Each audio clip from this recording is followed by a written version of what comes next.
Well, thank you once again for having me. It's such a pleasure, and it's a great honor to work with you, Alexandra. This is it's been an incredible ride for the past couple of years.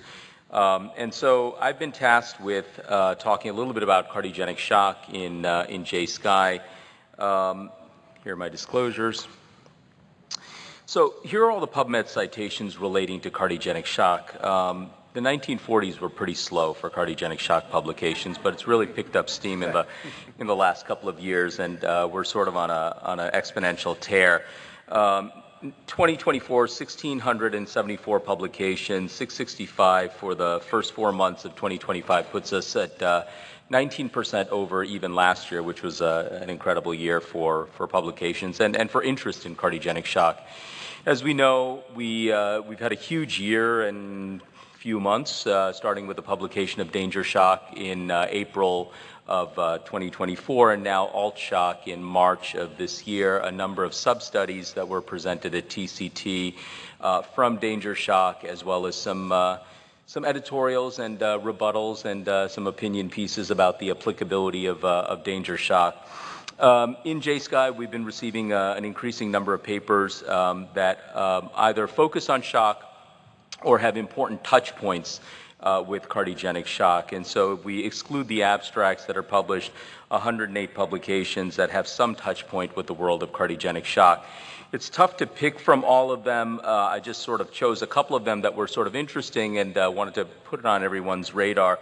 Not shown on here, there were some interesting papers on gender disparities in cardiogenic shock from the INOVA Shock Registry, the machine learning paper to predict who in heart failure progresses to cardiogenic shock that was already touched upon by one of the previous speakers, socioeconomic status and impact on patients with shock treated with mechanical circulatory support, outcomes in MCS treated patients who have a history of cancer and then go into cardiogenic shock, national trends for MCS use in heart failure shock, and validation of the SCAI CSWG stages in AMI shock. These were all papers that came out in JSCAI in the past 18 months or so, but I just want to touch on a couple of very interesting papers that were published in JSCAI. The first one is by Gennaro Giustino and colleagues from Henry Ford, looking at LAVA ECMO, so left atrial veno-arterial ECMO in valvular cardiogenic shock.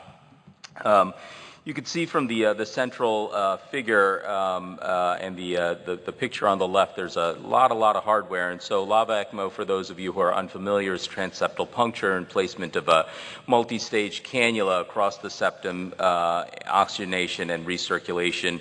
And this was specifically looking at valvular cardiogenic shock. This was published in JSCAI, as I mentioned, and is the largest series of its type looking at these patients with very complex valvular disease. You can see the amount of hardware on the left.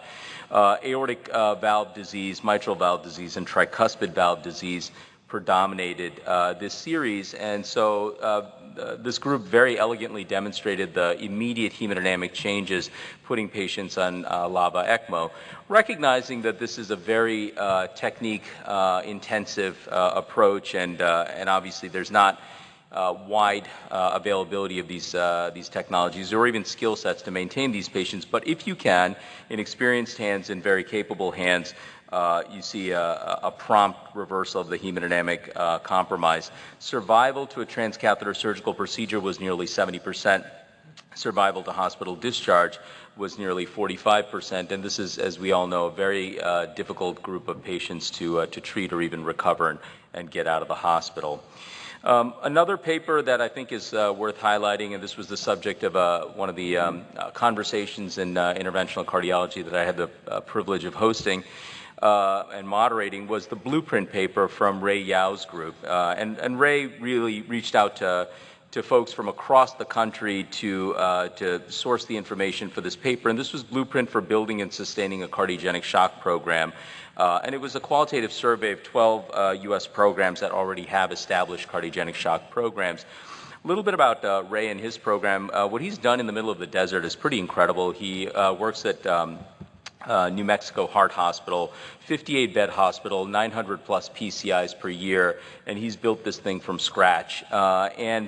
Essentially what he's done is sourced information in this paper from multiple established shock programs from around the country and brought together the common themes that are replicable if you want to build a shock program, rebuild a shock program, or completely revamp your shock program. And some of the common steps that were brought together, and I would encourage anyone that's interested in this to look at the conversation in interventional cardiology that's posted.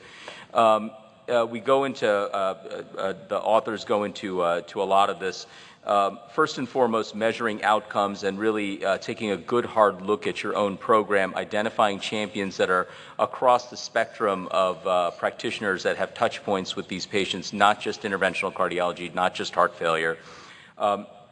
Developing written protocols, changing the organization by first presenting a business model as to why it makes sense to do this, and then creating timelines and deliverables, educating the community, consulting experts, and then once you go live, go back to the beginning and revisit what you've actually accomplished and do QA and QI exercises to continue to improve quality with the goal of improving morbidity and mortality in cardiogenic shock.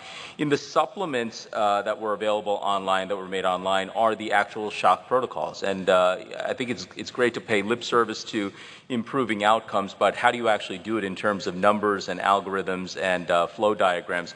This is sort of a central repository for a lot of the source documents that went into this blueprint paper. And of course, there's lots of future implications for programs of all different sizes that are invested in the care of cardiogenic shock. This morning we had a very good session at 9 o'clock on cardiogenic shock, covering sort of the entire spectrum of MCS and patient selection and how do you care for these patients. And the reality is that shock is decentralized. At big central hospitals, tertiary coronary care hospitals, we get some of those patients, but the vast majority of shock is decentralized. And I think that this paper and conversations at the upcoming SCAI Shock meeting in Tampa really focuses on the decentralized care for cardiogenic shock, making sure that everyone has access to the same therapies.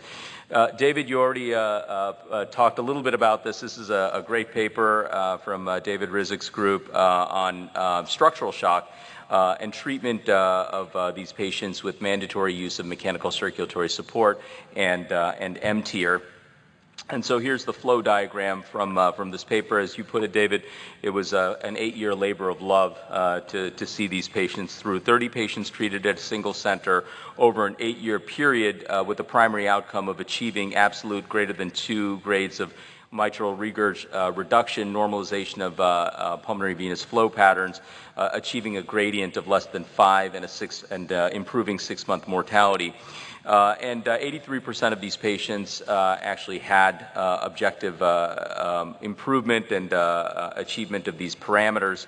And you've already seen this diagram. I think on the right side of this figure is the reduction in MR. It's pretty striking to go from all purple to the majority of these patients having 1+ MR with the commensurate reduction in mortality that you would hope for. 87% survived to discharge, and at 6 months, 73% are still alive. And the last paper that I just want to touch upon, and this is technically, I guess this is embargoed, but I have Alexandra's permission to show a couple of pictures from this. Please attend the presentation on Saturday. The full presentation's on Saturday of this. This is a very important expert consensus statement on cardiogenic shock in women. And so, we've looked at gender disparities across the spectrum of cardiovascular care, and unfortunately women have different needs and in many areas fare worse than their male counterparts. And I think this is an enormously important paper that puts together a lot of the considerations. And I think the beauty of this paper is that it identifies knowledge gaps and potential solutions for addressing those knowledge gaps. So it takes some of those issues head on, as well as discussing etiology-specific management of patients with cardiogenic shock, as well as some specific call-outs for each stage of cardiogenic shock.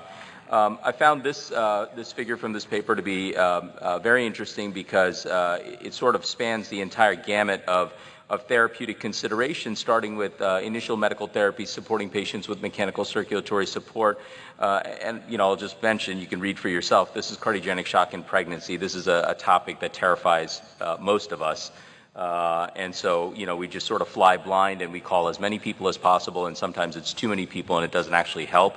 I think this really sort of codifies how we should address some of these very high-risk patients. I started the day with a shameless promotion. I'm going to end the day with a shameless promotion. Please come to the SCAI Shock meeting in Tampa. Thanks so much.